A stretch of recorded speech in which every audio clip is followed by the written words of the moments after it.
Okay, Austin, I think we're in a pickle. Yeah. Like not like a Pickle Rick situation, not like a I'd like pickles like not on my hamburger situation, like a classical pickle, which I guess this isn't going to be one of those podcasts where it's the funniest shit they've ever heard. No? Darn. No, it's not. That would be really good if it was the case.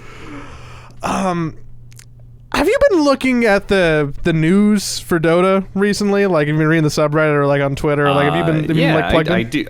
I do browse it probably at least once a day. I've noticed all the hot top trending topics of our Dota 2. Okay. So there's one. Oh, there's like a conglomeration of them that multiple. that I feel some kind of way about, and I don't really know what to do about it, because we do a show where every week we talk about like basically the news, and most of the time there's not a lot of news because what we're looking at is so like small and specific, right? Right, Joe. Okay, I hold you right there. I know what you're talking about. What? You want to talk about our girl Lizzie. You want to talk about R.I.P. Queen Elizabeth Ethereal Blade. I understand. You're I know. Right. Oh, I know that's what you're leading to. Oh man, I didn't know how to get to it. Thank you. So this is why you are such a fucking great host, man. I could just, it's all about empathy, Joe. It's all being able to put yourself in somebody else's skin and see what they're thinking and feeling. I knew that's what you were leading to. What's the line of succession when Ethereal Blade is removed from the game? Like who? Can you believe that ESL tweeted that? I mean, listen, I will just say this. The ESL actually did pretty good job with their social media managers. I think they're actually really in touch with the community. They've got some dank memes, and maybe this one was not appropriate. I mean, I don't even like. I thought it was like kind of whatever. People are like, I didn't think it was funny. Their job over that. Yeah, I didn't think that it was my funny, problem. but I didn't necessarily thought it was like the most egregious thing ever. But I saw people who were like, somebody's losing their job over this one. I certainly hope not. I mean, it was an off-color tweet, and it went too far. But that's a warning. Like if that person makes something else that is probably needs to get deleted within 10 minutes, then you might start to reevaluate. Like that tweet, I don't think is job losing, but I think that tweet is something that like goes on the managerial permanent record. Yeah, could be. Yeah, I was I saw in Slack that that the Queen was going to like the hospital, like she wasn't feeling well, right? And I'm like, oh man, that's probably not good for her. And then I'm just going along my day, and then I see this tweet from ESL, and that's how I learned the Queen died. Isn't that wild? Because that can't just be my experience. It has to be the experience of like at least dozens, if not 100 people, of how they learned about like monumental world news was through some not funny shitty tweet from ESL. Yeah, that's probably true. I mean, it's the most upvoted thing from this last week. So yeah, there's a lot of people who saw that one. For the record, that is not how we do our show research, everybody. But to confirm, sometimes not a lot of stuff to talk about. This week, there's a lot to talk about, but I don't know what we can say about it, because I know what's going on. You kind of know what's going on. And if we talk about it in the most overt, plain way possible, then either we're breaking news or throwing mud or, I don't know, not being proper. So do we just ignore it? But people will know if we ignore it because we talk about all the news. So what do we do? Yeah. All right, so what Joey was actually referencing at the very start is there have been several threads. There has been some sort of leak or apparent leak that hasn't been confirmed yet, that the panel or talent are going to be in Oslo, Norway, instead of being in Singapore. and also that the casting for the last chance qualifier and groups, I believe, are going to be bedroom casts. They're going to be remote casts. So that has been the hot topic that people are talking about. There's even another thread about it today. Obviously, I'm not going to confirm or deny what I do or don't know about this situation, but we can hypothetically speak about it to some degree. I will just say that I see a lot of people being like, why aren't the talent, blah, blah, blah. Well, I know it may not seem like it, but I do think that we are professionals, and I do think for the most part that we do, like, our job may not make us look very professional, but I do think for the most part, most of the talent act and perform professionally. And one of the things that you just kind of don't do is that you don't disparage your employer or potential employers, because that's just a good way of not, getting hired. But even then, like, I think that this is still something that you and I would definitely talk about and have our own opinions on. But it's also, like, not really a thing. Like, if you guys notice, I very rarely ever, like, leak stuff. And I think, like, that's something that, I don't know if it's, like, a point of pride, but it's just something that I don't think is, like, very kosher to do, I think it's not really my place to leak and talk about most things, unless I really have a fucking bee in my bonnet. Yeah, and it's but, not... even then... It's not my place either, right? Like, I have friends who work the event. I don't. I work for a team who oftentimes, hopefully this year, competes at the event. So I'm also privileged to deliver the other information. And to, like, talk about it in any way that's not hypothetical is, like, problematic for not just me, but, like, my employer and my friends, right? So... Yeah. It's hard. I think what we would normally do is you would talk about it from the talent perspective. I would talk about it from the production perspective of a broadcast at a show, and then there'd be some kind of discussion about, like, what may be good or bad about more people remote, more people on site, like what PGL's doing, what Valve's doing, and, like, overall Dota, right? But it's hard. It's hard to do that without just being able to explicitly talk about the facts of the situation. Yeah, well, I think we can probably still do exactly what you just listed and talk about the hypotheticals of this situation. I mean, I can say that I heard about this rumor before it went up on Reddit, and, like, it's straight up like a rumor that I heard, and my very gut reaction was like, is this real? Why the fuck would they be going to Oslo, Norway? That's because a bad time zone. My first thought was, well, PGL is based out of Romania, so why wouldn't they just be doing it out of Romania? So that immediately, like, my first thought was, like, why the fuck would it be that way? And if it is that way, then there has to be a reason for that. And as far as I've seen, I haven't heard or seen a reason that has been talked about publicly of why it would be in Oslo, Norway. So there's definitely a lot of information missing about that, because, there's got to be a reason for that. My assumption would be, like, if you're going to go off-site from a expensive area for a broadcast, because let's be clear about something, it's not cheap to bring in just say 10, 12, say a dozen talent from 3 different regions plus production staff for 3 at least different broadcasts to an expensive part of the world like Singapore. That's why, so you say like Romania for PGL, I'm like, oh yeah, that's like a cheaper place to be. There's probably, like, infrastructure, that there's good internet, it's cheaper. When I heard Oslo, I'm like, oh, well, wait, that can't be that much cheaper than Singapore, right? So, like, yeah, I'm not sure Norway is a cheap country to be in. Yeah, is it cost saving? I don't know. Does the time zone make sense? Because if you're starting TI at, like, 10 in the morning, what time is that in Norway's, like, GMT, right? So yeah, it's probably midnight or something that you're starting your day. So you're definitely working the graveyard shift.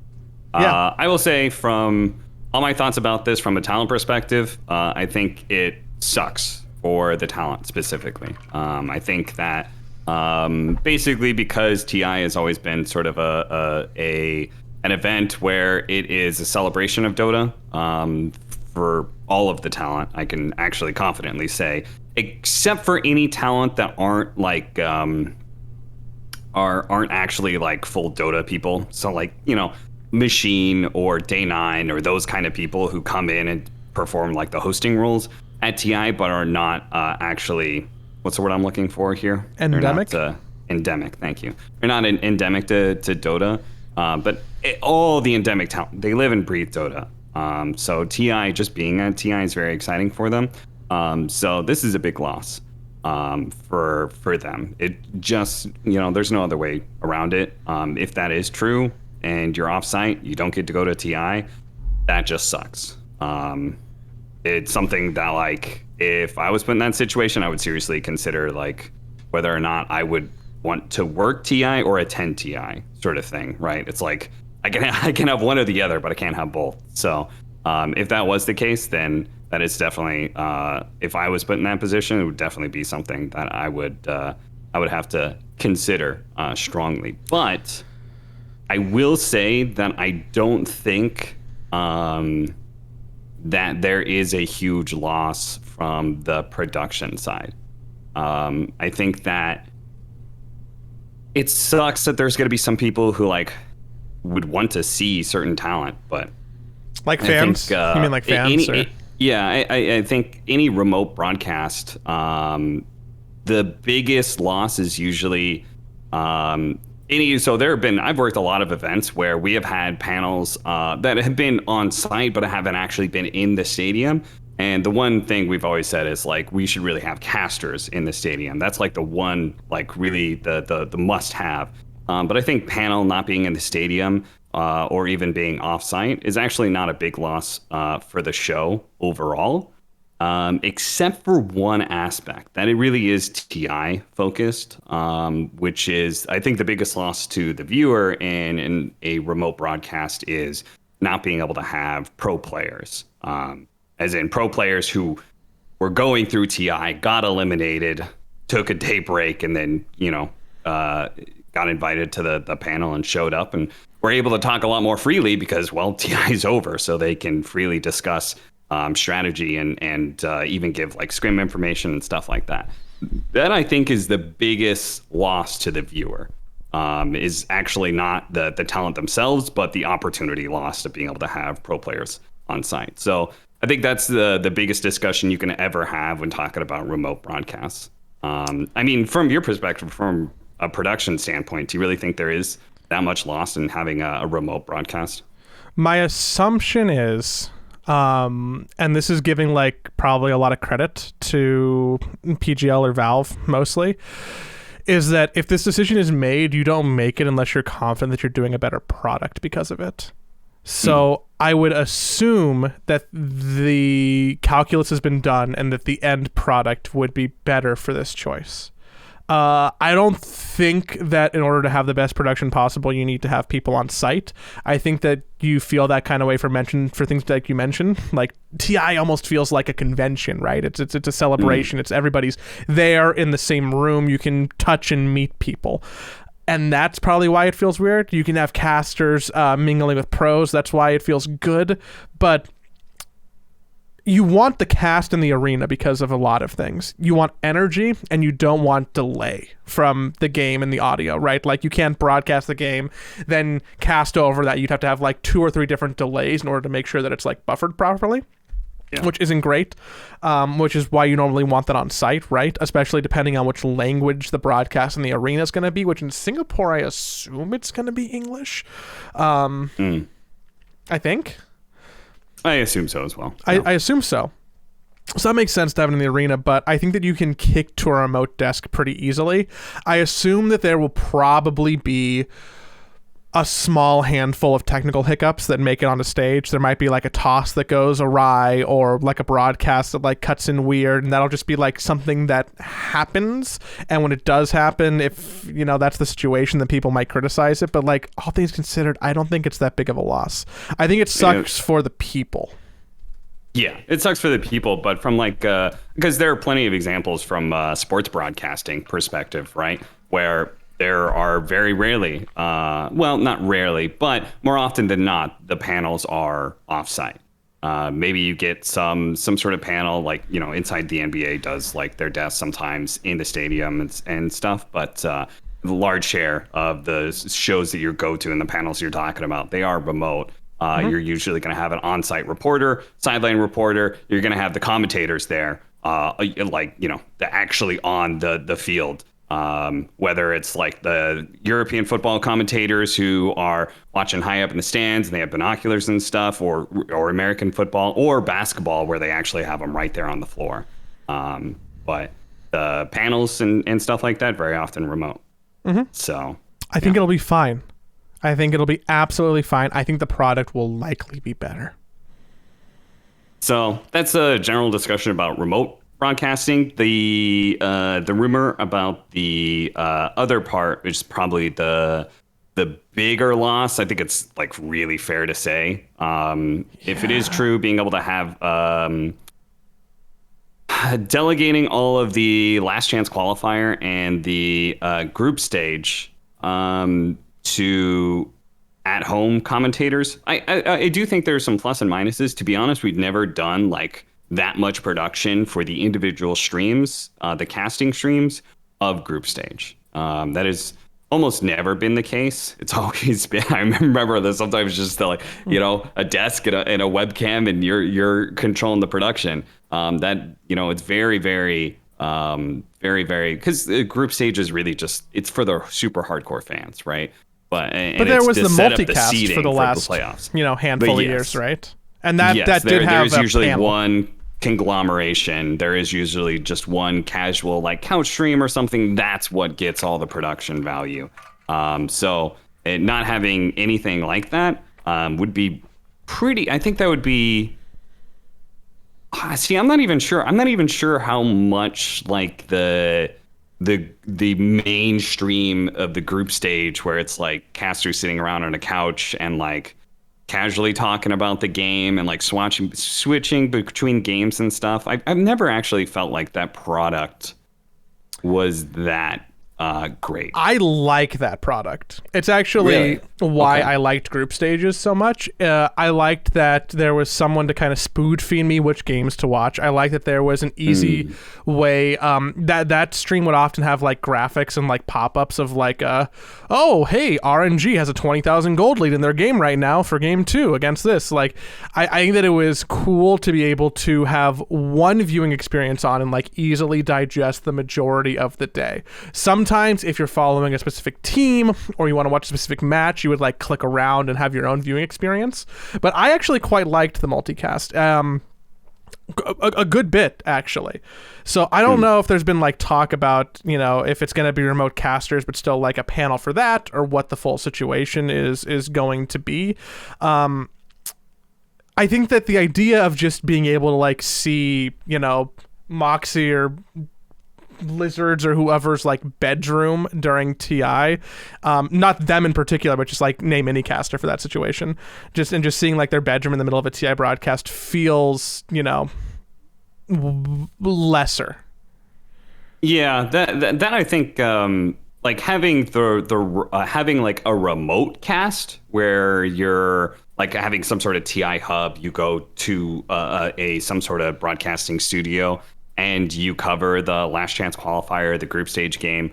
You know, that I feel like is probably fine. Having Homecast does feel like that would be a bit of that would be a pretty big downgrade. And I feel, weirdly enough, I don't know how you feel, but I feel that more strongly about if it's true about the last chance qualifier than the group stage. You know? I was going to bring that up. So and I think you share this opinion, really hyped about LCQ. I think that's going to be awesome. There's going to be. I thought it was a really cool idea, like basically taking the wild card, the old hype wild cards, and making it like a bigger event. 12 teams, 2 slots, and okay, someone's going, oh, but not all the teams are good. What about this? Yeah, who cares? They get 12th place. But the fucking 6th best team, the 5th best team, the 4th best team, like those are going to be, and it's very regional based. You know, like TI is this international affair where it's like we just celebrating Dota and stuff, but like Last Chance Qualifier is really like region versus region, fuck you, you know? And that like I feel like that's very hype, and I feel like it's just a better version of the minors when we had that system where we had the minors and majors. Like, isn't this just a bigger tournament than any of those minors? I'm super hyped on it. Yeah, I feel like that would be an event where you would want to build a LAN event around it to some degree. So if it's true that we're just going to have Homecast, that seems. I think there's a pitfall. That's probably the thing that I feel the worst about. I agree. I think the Homecast, if that comes to fruition, just is going to feel like E to me, and I think that'll be like a noticeable hit in production quality for most people. That's very apparent to see from a viewer that like something has degraded. I think that something that gets lost a lot of times in these conversations is the idea that all the stuff we're talking about does cost money. Yeah. And there is like a business financial decision that's being made. And a lot of people don't want to give Valve the benefit of the doubt of, you know, trying to run a business because LOL, it's Valve, they have infinity money, which on some degree is like kind of true, right? Like that's well, when you can make a very direct, like it's not normal that you usually get a direct peek into the finances of a company, but when you're able to just do the math of like, okay, so the Battle Pass brought in this amount, and that's 25%, so the other 75% equal, you know, like you don't normally get that kind of view into finances like that. It definitely is a weapon the community has utilized, I would say, quite well. They're quite experts at wielding that number. But at the end of the day, it is a business, and this is a business decision.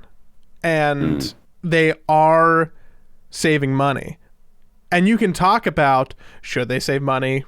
Fuck them, they're rich. What about, like, you know, is this good long term? Is this people giving up? Like, there's a lot of good, interesting, and valid conversations that should come from that. But I think a lot of times, and a lot of people that I see comment on it, like, just assume that because it's Valve, they can spend infinity money, which, again, probably kind of close to true, but is there another? I feel like if there's any company out there that can just prints money, you know, Valve's got to be pretty high up there on the list. Yeah, I don't know, man. That's they are wildly successful in that regard. Yeah, it's true. So, but it's just worth. Didn't know you were a Valve simp, Joey. I'm not. I mean, okay, I am a little bit. If you ask me what my favorite games are, most of them will be Valve titles. I am a Valve simp, but I don't know. I'm interested to see how this continues to develop. We can talk about it more, but there is actually one more element to that. Oh, what? Also diversification of talent. If you don't have to bring everybody to one area. And like you're getting these homecasts and stuff, then it does mean that you're probably hiring a broader set of talent. Whether or not like you are increasing or decreasing the overall talent budget is what's something that like I would love to know. Like what their general approach is from this TI to last TI, because last TI, just so you guys know, was quite a fiasco all around, I would say. I don't think talent or Valve are particularly happy with how last TI went, and that COVID relationship has been definitely fractured quite a bit. So, just very, very, like, there's a lot of hypotheticals in this situation, and until it's really confirmed and we know all the details, I don't even know all the details. So, yeah, these sort of things. I think it's just like a general interesting discussion, like remote broadcast versus in-stadium broadcast, and like how much it does or doesn't add to production. I mean, that's the sort of thing that I like talking about personally. I think people like listening to us talk about that too. So hopefully we can know more soon. I personally hope that some of the rumors are unsubstantiated. That's my takeaway. I hope that not all of them are true. Because I some think of them the biggest will be one bummers. for both of us have agreed is the Homecast. Like that I think is the biggest if loss you're gonna between- do Homecasts, spend $5,000 and send all these people green screens to put behind them. You know, that was something that I was actually just talking about with my Discord, our Discord, which you guys can check out. If you're a fan of the Side Pull Podcast, you can join the Cap Discord, and there's a Side Pull Podcast channel where we talk about stuff. It's relatively active. Yeah. But we were talking about the Blast just announced their new CSGO major, and I was like, man, I really wish that Blast would get into Dota. Because they ran that one tournament, the Blast Bounty Hunt, which I'm not sure how well, I don't know if they got like good viewership or what but they obviously didn't feel like it was successful enough. They didn't run another Dota event after that. But I do remember their talent list was very, very small. They basically had 2 panelists, a host, and two casters, like a one casting duo, did the whole tournament. But what they did do is they sent out a full production setup for every single one of them. I think even PCs. That's but if expensive. not, they sent Mailing out, PCs is expensive. Which is probably why they kept the talent list so small. But I know at least they sent them full green screens and cameras and all that sort of thing, which I have also done with the For Honor and Mobile Legends Bang Bang broadcasts that I've done is... the yellow case isn't there anymore. I still have the production case where it's like green screen, cameras, jibs, all kind of set up. So, what are jibs? Are jibs the stands that hold things, or is that the arm? So a jib is the camera that they have that's on a big arm that's like on a truck that swings, like it goes out. Yeah. And it does those big panning I thought the jib was shots. actually. I didn't think the jib was the camera itself. I thought it was the mechanism that is holding the camera. Correct. Yes, it's not the camera itself. Oh, okay. It is what the camera is mounted so to. I was You right do about not have a jib in your home arm. setup. You have an arm. Yeah. Oh, okay. All right. Yeah. Maybe I did. You don't know how good this production was. I see the yellow case. There was no jib in Moving there. shots of my home. Well, that's what we should love the podcast. Yeah, I just want TI to be good. I just want TI to be good, which, leads me to talking about, we're talking about like TI, we're talking about the communities directly like pointing to the money generated by the Battle Pass that is funding TI. Mm-hmm. And I think that there are some people who are kind of... maybe it's called grave dancing. That's kind of how I want to describe it. It looks like there's people who are like dancing on what may be like the carcass of the current Battle Pass. I don't think that complaints have really stopped in the last week since we've talked about it.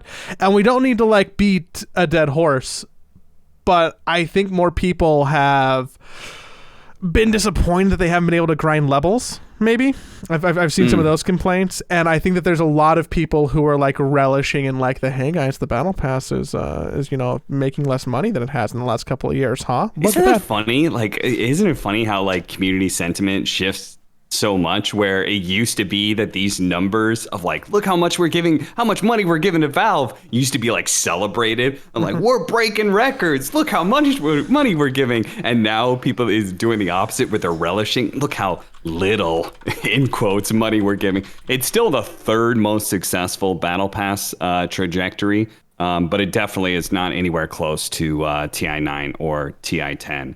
But it is still above TI8. So... yeah, it's weird that like we see more people playing the game right now. Like you can look at those metrics, but less people are spending money on the Battle Pass for whatever reason. Like you can't make that an exact science. There are so many variables, but people are going, oh man, look at fucking day 4, really shitting the bed. And it's like, like I understand that this is a way for you to express your displeasure with the current situation, and there is like data that you can point to. People love to point to data and be like, look, I have a point and it's right because there's numbers here. But motherfucker, you might not have taken a class in statistics ever, but one of the things they teach you is correlation is not causation. And there's a lot of factors in the Battle Pass numbers. And one of them, you're probably right, is because people are unhappy. But are you perpetuating a cycle of increased unhappiness by celebrating the fact that it is doing poorly? Fuck, I do sound like a shill. You are a mega shill right now. I'm going to take the total opposite approach. Reddit, I want to see a post every day about how much worse this Battle Pass is doing. Because very selfishly, though, the more you guys say this stuff and the more you perpetuate it, maybe increased chances that Valve, puts in a few more mechanisms for me to grind a few more levels, meaning I have to spend less on the Battle Pass by the very end of it in order to get that Faceless Void Arcana. That's what I'm all about right now, is being able to grind as many levels to get the Faceless Void Arcana without having, with spending the very minimum amount possible. That's what I'm all grinding for. That's what I've become about. Do you feel like you're gaining levels in an adequate space? No. No, I'm not. I'm not getting any levels. In part because my qualifier predictions have been wrong. So, Dude. That's not helping me. Okay, so both of us were wrong about the first set of qualifiers. We picked the second place team, both of us. We chose poorly. And I think so did a lot of people based on complaints that I've seen. Now, okay, Bet Boom, I guess, turned it on, or maybe did it again, man. VP shit the bed. Excuse me, Outsiders shit the bed. Not also surprising. Whatever. The story in South America, I think, is a bit more interesting. Yes. Okay. Okay. So, for those of you guys who haven't seen this, maybe you don't pay attention to South American qualifiers and stuff like that. There was a bit of controversy that happened. Where the mid laner, I am still kind of in shock that this was a thing in an official match. The mid laner for Infamous, Leostyle, had a name for his courier, which was slave and then the N-word. Hard R? Not hard R. Okay, just curious. What the fuck? Also, the courier is a monkey. Just to add on to that fucking absurdly racist imagery. Like, holy fuck, dude. I cannot believe this was not a bigger deal, honestly. I'm laughing because I don't know what other emotion to express. It's so fucking absurdly racist that you can't help but laugh. Honestly, it's just like, what the fuck, dude? Like, how did you think that was acceptable to put on your courier in the first place? But how did you keep using this courier? I'm going to chalk this up. I'm going to try and give as much fucking grace here as possible and say, okay, this was a dumb fucking idea you had 8 years ago when you started playing Dota. It was fucking bad take, but how are you still fucking using it? How did you use it in an official fucking match? You are a sponsored player, for God's sake. You have somebody paying you a fucking paycheck every week. How the fuck do you do this? How the fuck does nobody else not notice? None of your fellow teammates not notice? No fucking fan has pointed this out to the organization before until the fucking TI qualifiers? That is the most grace you can give, is the fact that this is just a decision he made a long time ago and he's been using this courier for years and just somehow never got backlash for it. Even worse if somehow it escaped notice because he recently chose to use that courier. What the fuck, man? Jesus Christ. Anyway, so they got a penalty. Honestly, they're fucking lucky that they didn't get kicked out of the fucking tournament. But they lost all of their selection priority for the full grand finals. That means that the other team gets to choose side and first or second pick, right? No, I think they only get to choose. They get to choose which one they want, which is, do you want to choose side or do you want to choose pick? Okay, then I missed. It's like they win the coin toss. It's like there's a coin toss, but they automatically win every single time. So all 3 games, they are able to have their choice, which I actually didn't see what their choice was every single time. Be interested to go back and see. But yeah, that happened. So that may or may not have affected the outcome, because they did end up losing. They lost 3-0 to Hokori, as has every single TI qualifying finals so far they've all gone 3-0. They've all been clean sweeps. Corey picked Dyer every game. Okay. That's interesting. Yeah. So they had Dyer and pick 24 every game. Which is the last pick in the draft. Hokori also got there in the first place because their opponent Tempest actually got a default loss due to power outages, which was happening a lot for both North and South America. Maybe in part because the heat wave that we were getting. That happened for a number of games that were happening in the North American qualifier, which I was covering alongside Suns Fan and Synderen and SVG. And and then there was a team who just straight up forfeited. I don't think it had. I know it didn't have anything to do with power outages, which was Arkosh. It's just because a player didn't show up in time. So you're like, to me, you're like one of the Mr. Arkosh people. I saw you on Reddit. I saw people on Twitter talking about this. Yeah, They didn't show up. I was a former player for Arkosh, and I am now part of the organization. There have been plans. In fact, there have been plans that were unfolding before they got knocked out of the DPC. In which case, there are some ambitious ideas with Arkosh. It's a little bit more than just a meme team. I think there's something much greater that we can do with the brand and the organization. So I'm on that side of things, and unfortunately, a player did not show up in time because it is a rolling schedule for the TI qualifiers, and so the match happened a bit earlier than maybe they thought. I don't really know what to say to that. It's the goddamn TI qualifiers.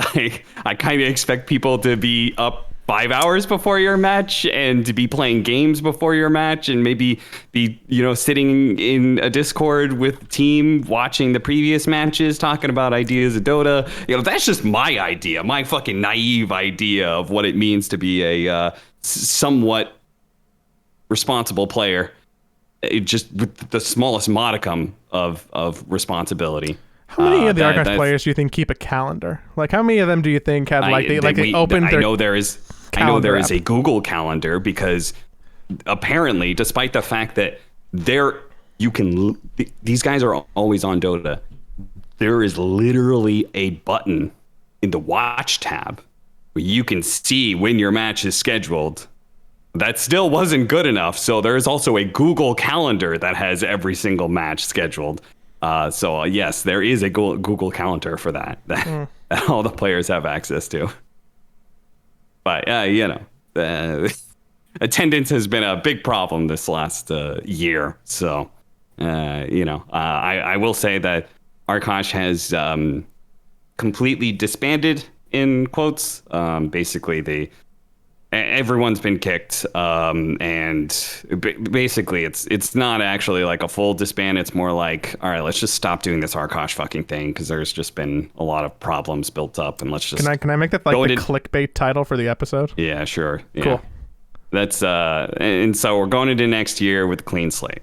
Whatever the roster looks like, it could be exactly the same. Well, not exactly the same, but it could be mostly the same. It could be entirely different. Could be there is no Arkosh next year. Who the fuck knows? But for right now, it's just it's done, and we'll reapproach it post TI, hopefully with a clean slate. So Sonics won the North American.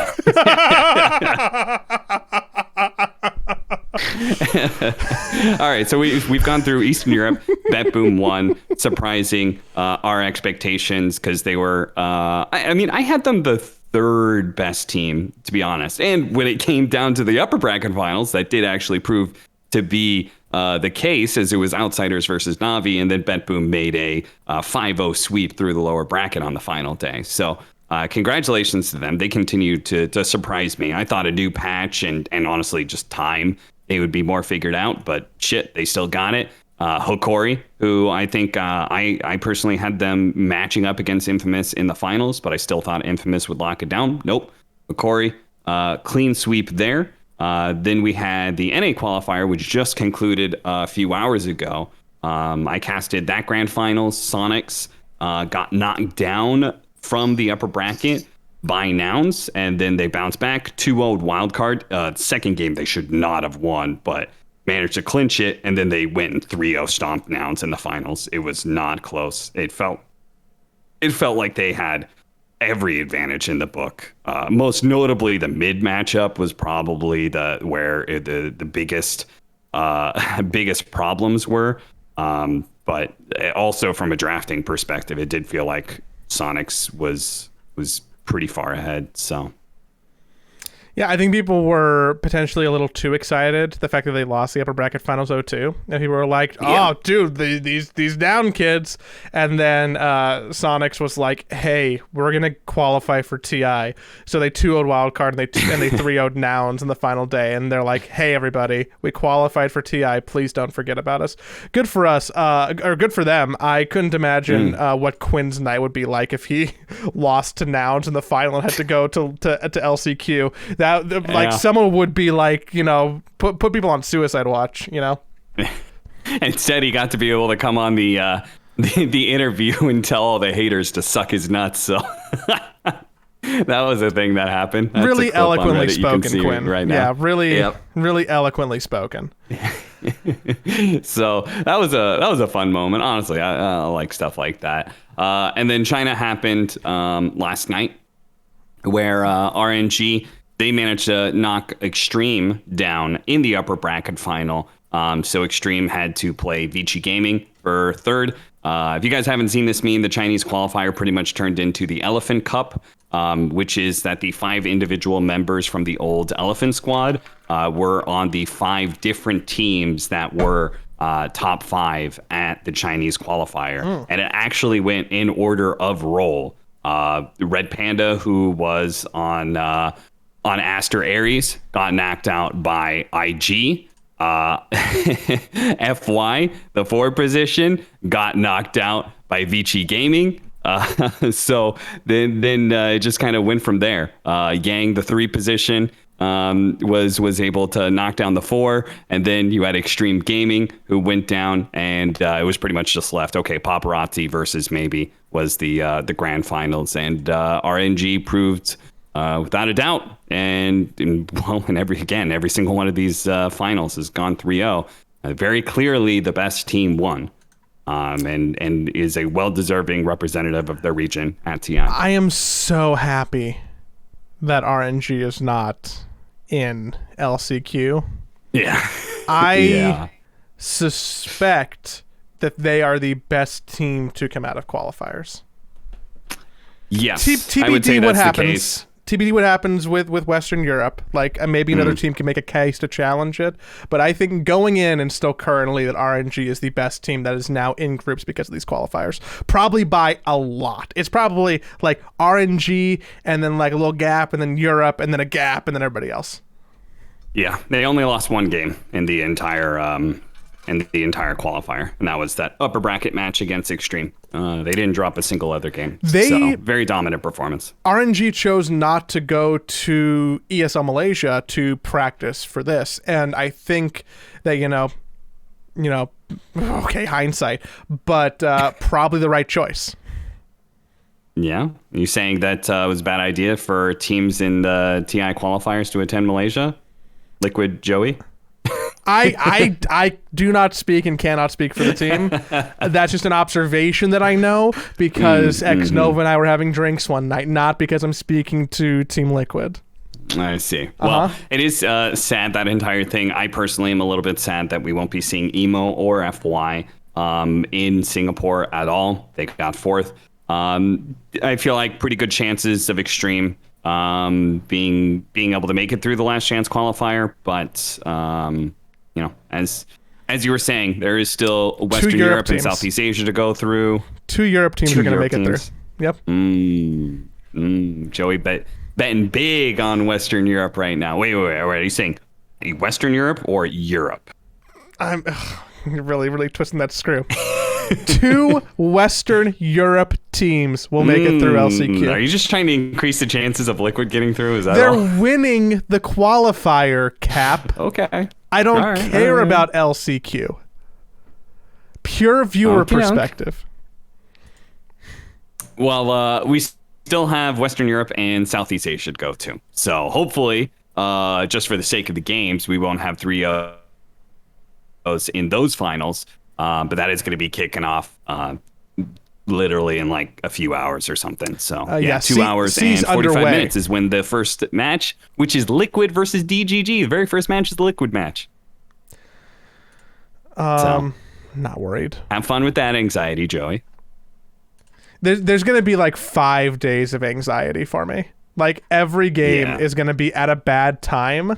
And I mean, let's be real. I'm not honest about this DGG game, but tomorrow, the 15th, which is 2 days from the next game, the upper bracket game should probably be against Nigma, and that one might be anxiety inducing. Yeah, I bet it will be.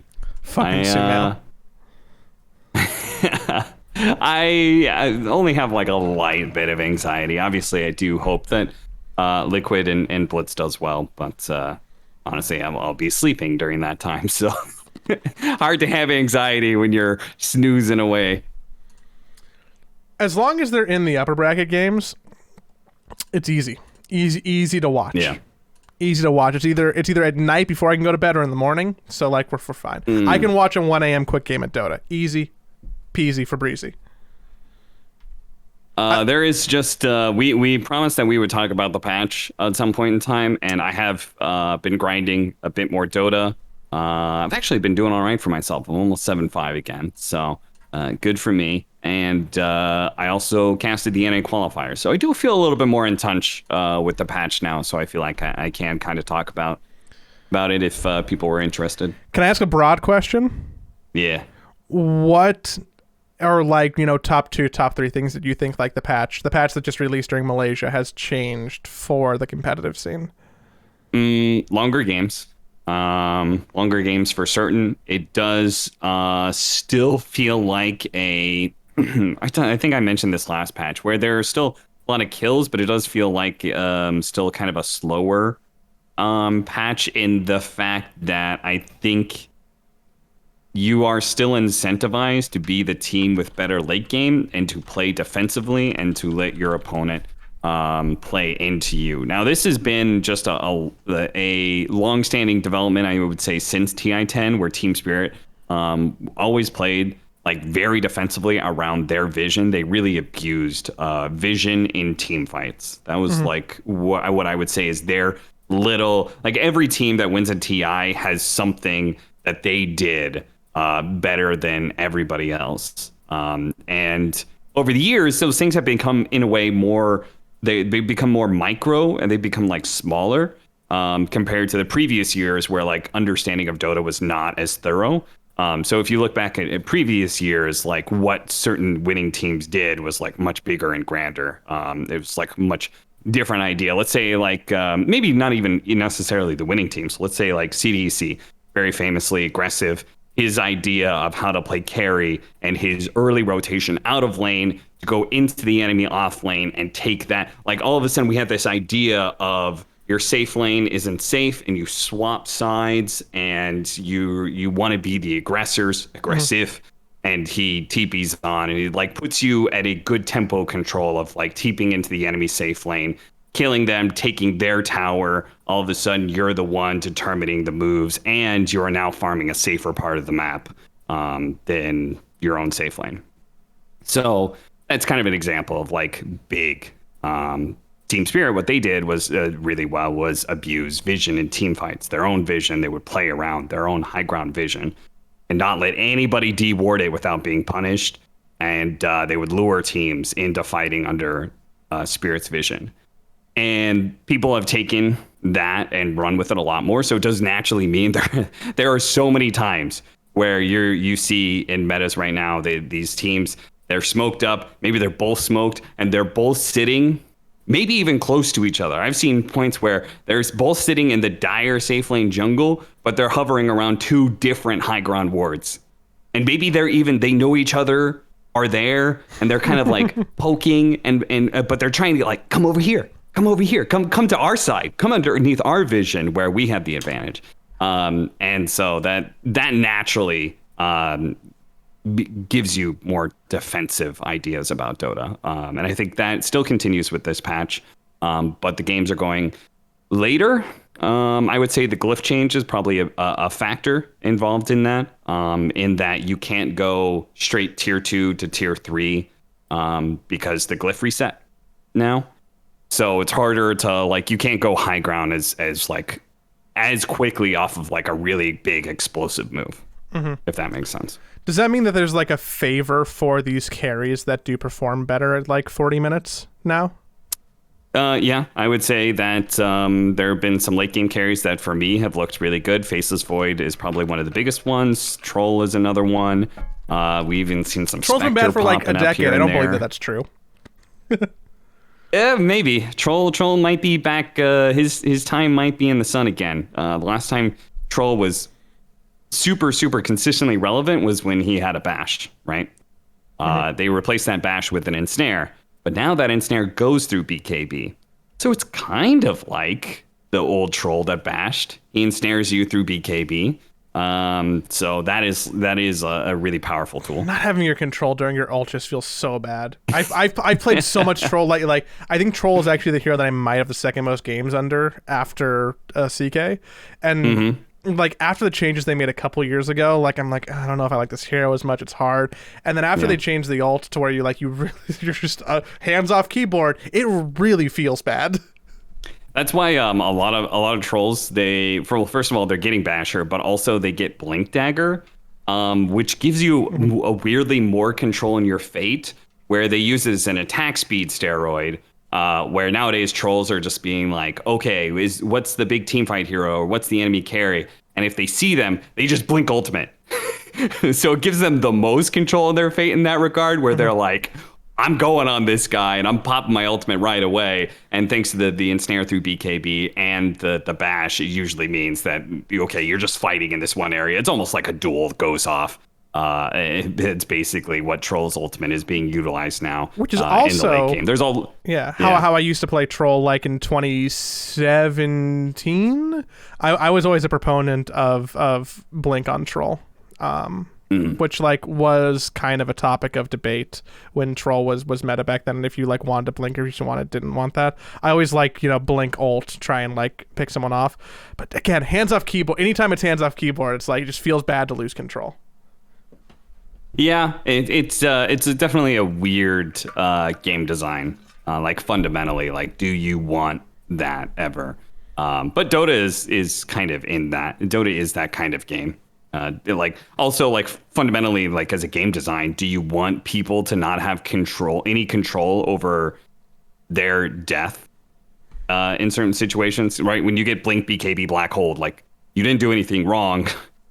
But you also don't get any, like, there's no counterplay. You're just dead. You're just gone. Is that a good game design or a bad game design? It's one of those things that is like kind of complicated and does make Dota such a hardcore game. I would say so. But yeah, I think what else? I think overall the patch is I just got done covering NA, so. I would say that side lane matchups are pretty important. The mid lane, there is no easy camp anymore. So it does feel like the mid lane is becoming not necessarily more of a 1v1 aspect, but it does feel like there are more exploitive elements where a strong 1v1 mid matchup can really make a difference. And whereas before it was like... Yeah, before it was like, okay, whatever, you've got this bottle and you've got all these water runes and you've got this easy camp to farm off of and you've got maybe stacks going on. I've seen a lot less stacking going on. I've seen a lot more supports rotating and covering early water runes when a matchup is already being won. Get his water runes, don't let him come back into the game.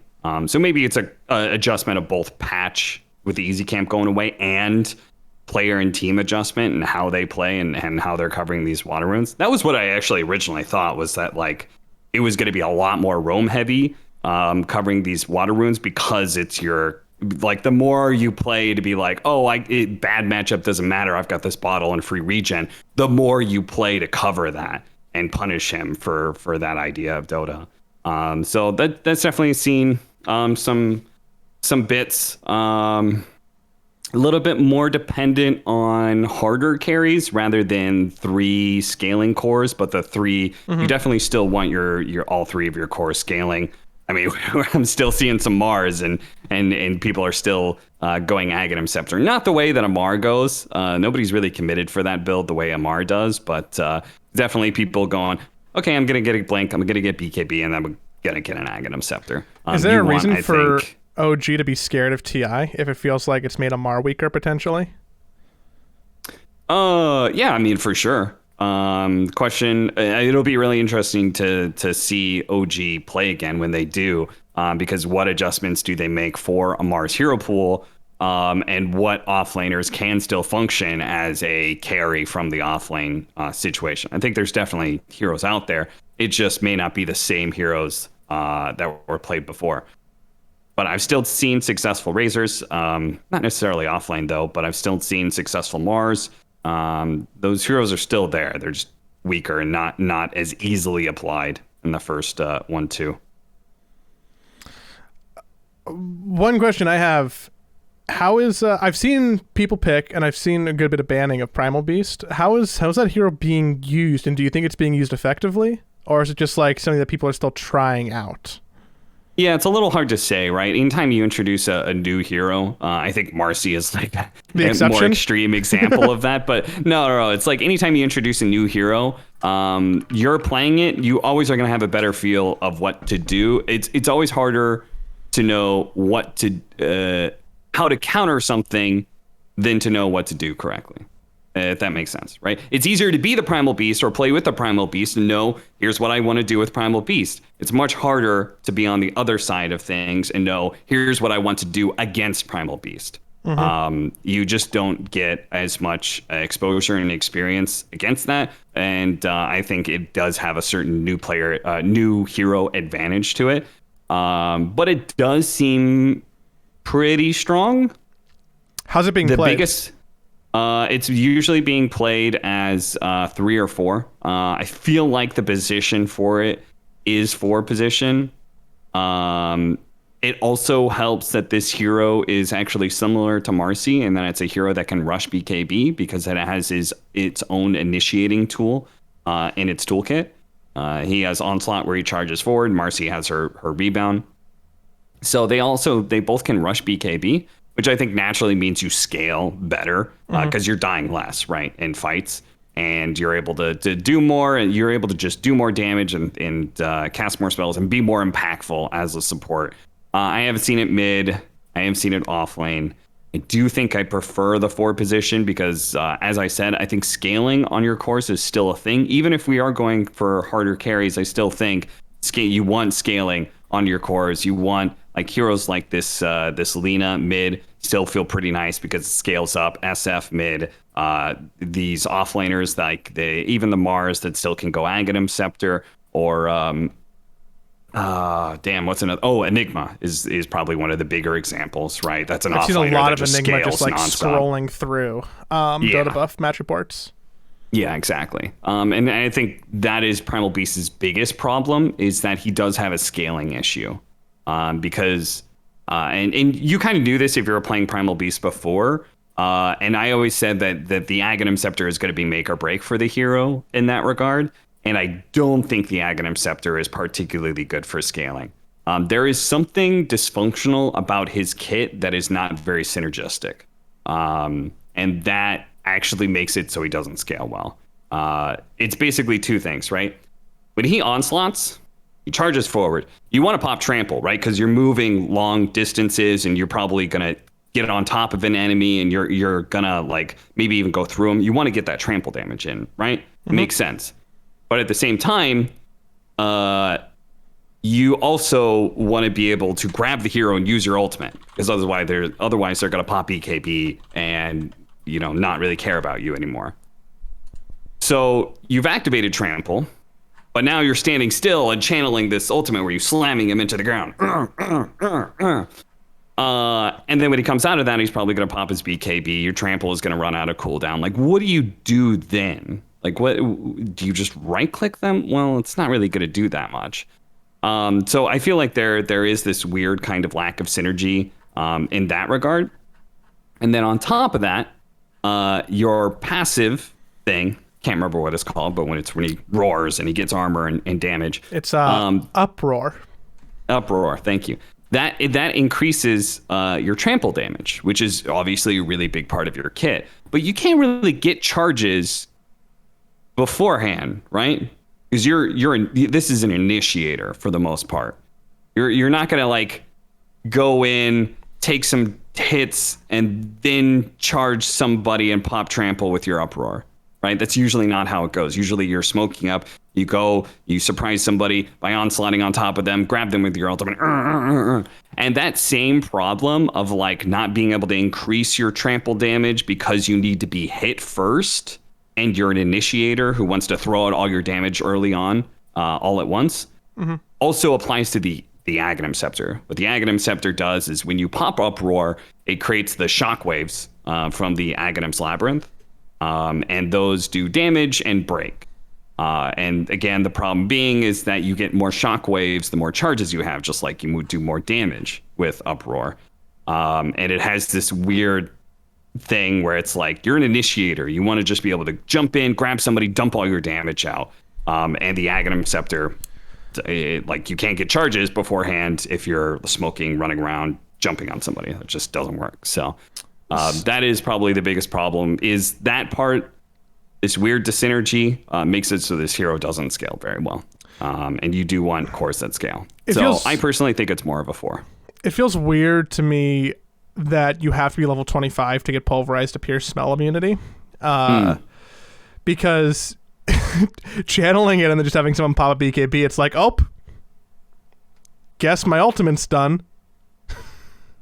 Yeah, it would definitely fit a lot better where if you were able to onslaught onto somebody and trample them, and then they pop their BKB and start trying to run away, then you could grab them through that BK. So then you're using your ultimate as like I'm gonna waste some of your BKB time. Yeah, that's that like would a definitely fiend feel script. a lot better. That's a kissing fiend script, like a fiend where you're hugging someone, right? Yeah. So it would be kind of OP in that regard, and I understand why it's a 25 talent. But again, I do think I almost feel like the hero needs a little bit of a redesign in some regard. But the hero is strong, but I do wonder if some of that is just new hero symptoms. If we are going to see a lot of it at TI, well, there's probably going to be a patch. But if we do see a lot of it at TI, I think it's going to be 4 position. I'm just interested if Boxy's going to play it. I guess we'll find out in an hour and a half. Yeah, I guess we will. Marcy's still broke, by the way.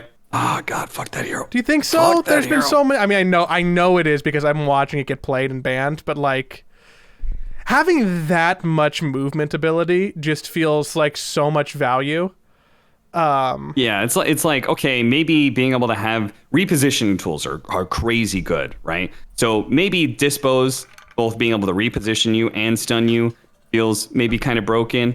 But then you just gave her like high mobility spell.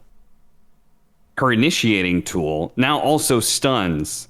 So that also feels broken, just in a different way, you know? And weirdly enough, I'm not sure if I said this last podcast. I've been talking about this, but I feel like it's actually weirdly better for Marcy this way, even though Blink Dispose was like kind of broken, and that was kind of insane on the hero. But now people no longer have to go Blink Dagger because their initiating tool is also their stun, right? Yeah. So now if you don't have to go Blink Dagger, you just rush BKB. in which case that means you're gonna scale better. Like the abilities are slightly worse, but I feel like the item builds that people are going are now better as a result, because they don't go blank. They rush BKB and they just jump in and fucking land on people and start beating the shit out of them with BKB and maybe a basher. And that is hugely impactful as a 4 position, because Unleash also has its own like crazy tools to it as well. So, well, it's making me want to start to play more Dota. I've been fighting more urges watching the TI qualifiers to play Dota. And it's the Battle Well, that's Pass. what I'm going to be doing now that I'm done covering the NA qualifiers. I've got no more casting for quite some time, so I'm going to be grinding some Dota, see if I can get back to 8K. It's grinding Dotes. I mean, I'm playing other. I was watching Dota while playing Ocarina of Time on the 3DS. I was having a pretty good time with that. Being honest with how it's. How many times have you played Ocarina of Time? I've never completed it. This will be my first time finishing it. Wow. Never completed it. That's crazy to me. I stopped the first time when I was a child at the Forest Temple, and the second time as a teenager at the Water Temple. I'll admit something here. I did not complete. What's the really good Zelda game that came out Breath of the Wild? recently? Breath of the Wild. I have not completed Breath of the Wild. It's fine. It's the best Zelda game. Yeah, I already know it's the best Zelda game because I got through like 3 of the dungeons. But I didn't complete it, and now I have a different Switch, and I don't have my old save file. And I've got a Steam Deck, so it's like now I'm playing the Steam Deck instead. So I just haven't completed Breath of the Wild, and I feel a little ashamed for that because I know it's a great game. I think more people would be upset at me for never playing Ocarina of Time than you for not finishing Breath of the Wild. I would be willing to bet if we polled the chat right now, which doesn't exist, that I would be getting more flack than you. All right. Well, you guys can shame us sufficiently on the Discord. And or in the we can Patreon also talk comments. about your Patreon comments. That's right. We can talk about some questions. I've got so many questions. Because if you do subscribe choose to one. us over on patreon.com/sidepole, 1, we'll be very grateful. 2, we'll say thank you. 3, you'll be able to ask questions on the show like these right here. We can probably go for 2. All right. Sieb says, I think this is one that I started last podcast, and then I was like, no, we don't want to talk about that one this time. Sieb said, Cap, how do you feel about players taking over the panel? I think from a fan perspective, it's pretty great. Assuming it doesn't affect pay or anything, is it considered more of a break? So I think pro player perspectives are very valuable. And I think it is the peak in many ways of paneling. I think paneling as a general concept, as somebody who does panel and does host in esports in particular, panel is a way to keep butts in seats, to keep people from wandering to their other streams. Or, I mean, nowadays, like, entertainment is just one big fucking giant competition, right? Right now, while you're listening to this podcast, you could be watching a show on Netflix, you could be watching a Twitch stream, you could be watching a fucking Call of Duty tournament or a World of Warcraft stream. Like, there's a shit ton of options for you at all times. So panel, for lack of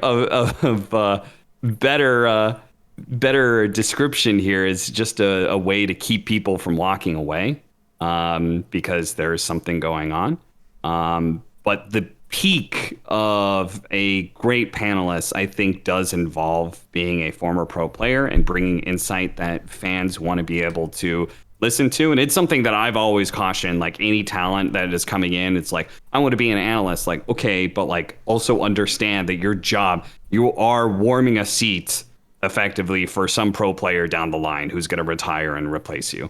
Like, you need to be able to have a plan B, whether that's being a caster or whether that's turning into a host or going into other games. Like, I do feel strongly about that. And, well, to be honest, not as many pro players have retired as I expected. So, but it's coming. Like, that doomsday is coming. There's going to be some fucking, there's going to be some pro players that have great natural personalities, on-camera personalities, that are going to retire. And they are going to be mega valuable. and that it's going to be very hard to compete with. Because they do bring, I agree. I think it's great for the viewer. I think the personal stories that they tell, I think the insights that they give, while they are recently retired, the analysis that they give is very good. That is always a test, I would say, for any pro player when they retire 2 years down the line. Are you really still relevant? Are you still keeping up to date as well as you should? That I think is always kind of interesting. I've seen plenty of pro players that even from maybe a public perspective, people are like, yeah, this guy's great. Like, he knows what he's talking about. Like, I don't think he knows what he's talking about. He hasn't kept up with the game as much as he should. And then some of them are like fantastic, right? Because they're just they love the game and they fucking grind that shit. I think shout out to Fear, for example, who's like grinding analysis of games that he watches and stuff like that. Those are the guys. Avery's another good example. Like, they retire, but they love the game and they're just going to keep fucking learning and staying in touch. So that's always the test. But as far as pro players actually replacing the talent, like temporarily when they come on, yeah, it's a break. I know, like, so Avery, I know actually feels like it's kind of bad in a way. Like, he feels like you hired the talent to do a job, and like for them just to be replaced on a grand finals or something like that, he thinks is maybe it's good for the product, but it's not necessarily the greatest. I agree with that perspective. I think I'm the odd person out to where I don't universally like it. I think a lot of people are happy with it because they're like, oh man, it's a pro player. Look, all that insight. Yeah, like, cool. This is a different person. It's new. It's fresh. They got all this more info than other people. They're playing the game. I think that a lot of the people who work on the panels like really craft themselves and their narratives and have studied and have like worked to be there, and most of the time are better than pros who walk onto set. There's exceptions to that. I think like anytime Seb comes onto a broadcast, he's like so naturally like great and well spoken and deep that like it always levels a broadcast. I think Insani is the same. I think probably people say No Till's the same. I think that there's like, 5 to 10 people who are like undisputably great to walk onto a panel. Yeah, Everybody I do think who's not that, I kind of struggle with a little bit. I will agree that I think the biggest problem with it has always been quality control. maybe that's a little mean, but I don't think there's great quality control of like what pros we put on the panel. And to be honest, like sometimes you just don't know. Like maybe somebody, it's one of those like sink or swim sort of situations. But I have seen situations where we put somebody on to sink or swim, and then they show up on the next panel after that because like, I don't know why exactly. I feel like some of it is just lack of confrontation, not from a talent side, from whoever like project side is making the decisions. Whoever is on production side, like that person sucks. Don't just agree when they're like, yeah, I could stay on for the next game too. Be like, no, I don't know. You weren't good. Yeah, like, Get the fuck out. Like, you don't have to say that, but like, be like, no, we've got this spot for the actual talent. We would want to be able to put them on. I think there are way too many times where we put somebody on, they suck. To be brutally honest, and I don't think you should keep them on. Jesus Christ, naming names now, huh? Well, I'm okay. Well, like, I didn't know how to say that without like being inflammatory, but like I think that's a very real example of something that I think didn't work very well. I cannot say because I didn't see those panels, so I have no opinion. I cannot back you up on that. But he doesn't strike me as somebody who would be great on the panel. But Taiga from the same team, I think, would probably be very good. I'm not sure how much I've seen him do talent stuff, but I've seen him in enough interviews that I feel like he is at least like somewhat good on camera and would only get better the more he's exposed to it. Tommy's good on camera. I think that sometimes he speaks in a way that it's hard for people to understand, which I think is important for broadcasting. And if I was producing, I would probably put that in the negative column. Yeah. But at the end of the day, I think it's good. I think we already talked about how it would probably be the biggest loss for TI remote broadcast if that does happen. That is a serious loss, and I think TI, barring TI7, I think TI has usually done a pretty good job of quality control of what pro players go on panel. I don't know exactly what that process is. If I had to guess, probably Bruno, who's former Talent and also working for Valve, probably makes a good amount of decisions on like what pros end up on there. But I feel like most of the pros that show up on TI panels as guests are good. I do think sometimes it's a little weird because these are situations where they are guests and it does mean that they're doing work and they're not getting paid. And I don't know how to feel about that as a whole. I do sometimes feel like that's weird. You're still paying somebody. It's not that person who's on the panel. It's the talent who is basically what they are is they're on standby. They're kind of in the green room, and if that player just doesn't want to do the next game, or like production wants to switch it up, and we're now gonna have these two people. Like you have 4 people on panel, the host and 3 panelists, and you have like 2 players and a pro player, and then you like swap between the 2 panelists and who's working game 1, game 2, and game 3 or something like that. But they're pretty much on standby. That's what they're being paid for. Is like, okay, if you need to go on, you go on. But if it's good for the show, like if you've got a great pro player, then I have 0 problems with it from a replacing talent perspective. I'm always about like whatever is best for the show. They should It's to get paid. They should ask to get paid. They should ask to get paid. They should ask to get paid. The guest talent. Yeah, they should. Yeah, I sometimes do feel that way. But I also understand like how easy it is. They've been knocked out. Like they just kind of like are there anyway. Why not? And it's good for them too. It's like good for their branding and stuff. Like I can understand all the reasons why they don't ask to get paid. That's bad. Don't pay people exposure. That's bad. They should get paid for work. Yeah. I don't know why I'm whispering. Yeah. I think from a talent perspective, obviously there is ego that goes into being talent, right? We're all fucking trying to be in the spotlight and on screen and stuff like that. But I do think you have to recognize when to be able to put your ego aside and when to recognize what is best for the show. I will say that like there are often times where I'm at a tournament and like the tournament organizer asks me like, hey, what do you think about like who's doing grand finals and stuff? And I'll give a very honest opinion of whether or not I should do it or not. And a lot of times I say that I don't think I should do it. Probably because Owen's there. Is Owen at the event? Yeah. If yes. Owen at the event, he should do the grand finals. Yeah, he should do the grand finals. If not, maybe I could do it. And I always try and look at it as like whatever is best for the show. And I have like my own judgments of my own abilities, and I think I'm pretty realistic about where I stand. So yeah, I always try and do that. I honestly, like I feel like I would be a pretty good production side like talent manager. I feel like that is one of my strengths of being able to like read people and like who's good and who's not good and who's good together and that sort of thing. That is a second life sort of like that I think I would excel at. I bet you can do that. All that Arkosh work really just, adding resume points to you.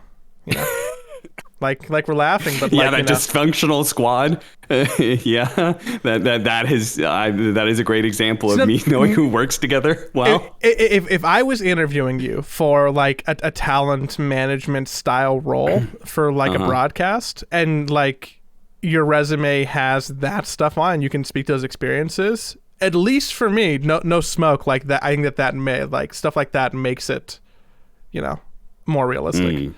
So, well, we'll see. I was trying to get more business development side of Arkosh, and I honestly did make a couple steps, but then shit went real wrong this year. So just maybe make a second Google Calendar. Maybe text everybody and their moms like before the games. I don't know. Yeah, I will just say I will fully admit I actually haven't had this conversation with the team. Me and Slacks both kind of split duties as a manager. I don't think either one of us was particularly good at the manager role. And to be perfectly honest, I don't mind that because I feel like I just expected like a modicum of personal responsibility. Oh, dude, buddy. You know, like a schedule. You work a regular job, a fucking schedule goes up on a board. As an employee, you check the schedule and you make sure you're there because that's your fucking personal responsibility. I'm not there as a manager to fucking micromanage and make sure you're up in time to be there, you know? Like, I expect you to read the board and show the fuck up. Dude, I don't know how managers fucking do it, man. Like, I can't even begin to tell you how wrong that is. I know. Like, it was just like, the thing is like, maybe if I was an actual manager for an actual team, like, I would definitely take much further steps. But, you know, it's also because I know they're pro players, you know, like, I'm not sure if I can classify anybody on Arkosh as a pro player. They're much closer to normal functioning adults, or at least I thought. At least you thought, dude. Managing talent is hard. It's very difficult. There's a lot of good jobs there that you have to be very patient to do. I shouldn't speak more, or my employer might be upset. Anywho, you want more questions so we can get out of this and then go home? Oh yeah, one more question. Which one am I choosing? Kaido Riemann said, what game would you like to either be remastered, updated, or fixed from your childhood? Oh boy. Do you have one for this, Joey? I have to think. So there's one that's already happened, and I have some recency bias here because I was playing it this weekend with my friends. The most recent Mario Party remake is actually really good. If you're like a fan of old Mario Party and like want to play that as an adult with your friends, I think it's the most recent Mario Party. It's like Mario Party Superstars. Oh, and it's where they took the best mini games and maps from all previous iterations. It's done really well for a series that has not had a good game in probably like 8 years. I think I got the one before that. I remember me and Blitz were playing it together, and yeah, it wasn't great. The boards were terrible compared to what I remember.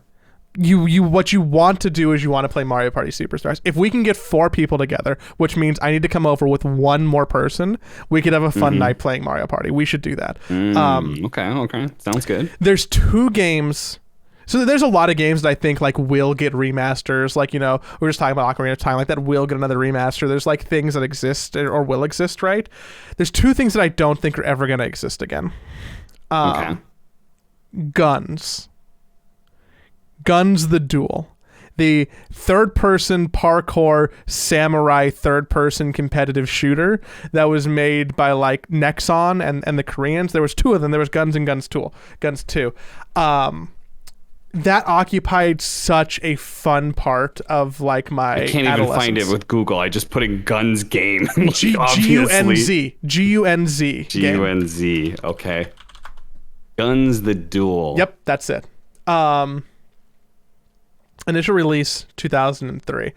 I had such a good time playing Guns. It's like such early internet.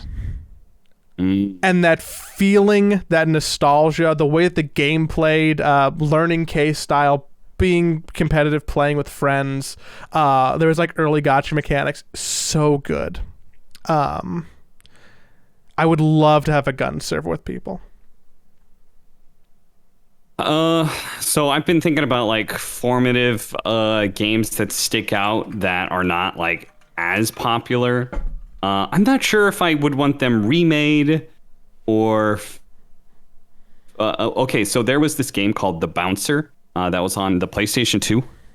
In fact, that the opening, when you fucking started the game, they would actually audibly say that the title of the name, it would just be this announcer comes on, The Bouncer. And it was this fighting game that was... I would it was kind of like a mix between what I would say like is a traditional fighting game and like almost like Super Smash Brothers, not from a platforming perspective, but in that it's like a twist on the traditional fighting game, where you are I don't even know. I guess it's like a beat 'em up. That's actually what it is. It's a beat 'em up that has the like traditional fighting game elements where you actually have like moves and stuff like that. This was a SquareSoft game. Yes, this was a SquareSoft game. So that is probably one that people may not recognize. It got a 5.9 rating out of 10. I remember it more fondly than that. But I feel like that was, I just remember, was an interesting game to me that like stood out. I played it with my cousins. I played through the campaign and I played multiplayer. And it was a fun experience, kind of similar to how Smash Brothers was when I first started. Another game that I had. Did you ever play Baldur's Gate? Not the PC game, but the one that was on the PlayStation? No, I did not. So while traditional Baldur's Gate, the game that most people know, was on the PC, and that was like a top-down traditional like fantasy game. The Baldur's Gate on the PlayStation was a hack and slash, I guess would be that what you would call it. I'm trying to find genre. Hack and slash. I was right. It was like a hack and slash adventure type game. There were different classes, and Baldur's Gate Dark Alliance was the name. And that game was I love that fucking game as a kid. And they came out with Baldur's Gate 2, and that was all right. And then they've come out with a couple more Baldur's Gate. I think they maybe even come out with one somewhat recently. And I haven't tried the recent one, but all I know is that nothing quite captured the magic of the first one for me. I don't know if that was purely like that was like one of my first. That was like actually my first introduction to the fantasy realm of both like Dungeons and Dragons, but also just it was probably one of my first experiences with medieval fantasy type stuff anyway. Did you go on to play other BioWare games like Knights of the Old Republic or Mass Effect? I played Mass Effect, yeah. Because I know that original Baldur's Gate was like one of the first things that BioWare did for consoles. Yeah, I think so. I watched Knights of the Old Republic. I actually never played it myself, but I watched my cousins play through it. So I'm always that kind of person that's like, is that weird IRL Twitch? games. Like, what is that? Like, yeah, that is actually the first the first example of Twitch was just watching your brothers and cousins play the game instead of you getting to play it. Yeah. But by the time, like, so Baldur's Gate kind of opened that up for me. So maybe it was just the genre, but I just have very fond memories of that game and all of so the fixed part would be like all the follow-ups to the game did not feel the same. I don't know why. I'm going to make this one an all play as we round out the show because I'm curious. I'm always curious what games were formative to other people. I think that it like shows a little bit of like your age, but it also shows like, you know, like I'd be interested to see what other things people would want to get remastered because the big ones, there's money in it and it happens. These are your Nintendo games. These are your Mass Effects. This is your Halo remastered, right? Like they happen for business reasons. Resident Evil. But what we just named are probably never going to happen and is a pipe dream. And if you got one of those, toss in the YouTube comments, toss in Discord. And until then, we'll see you next week.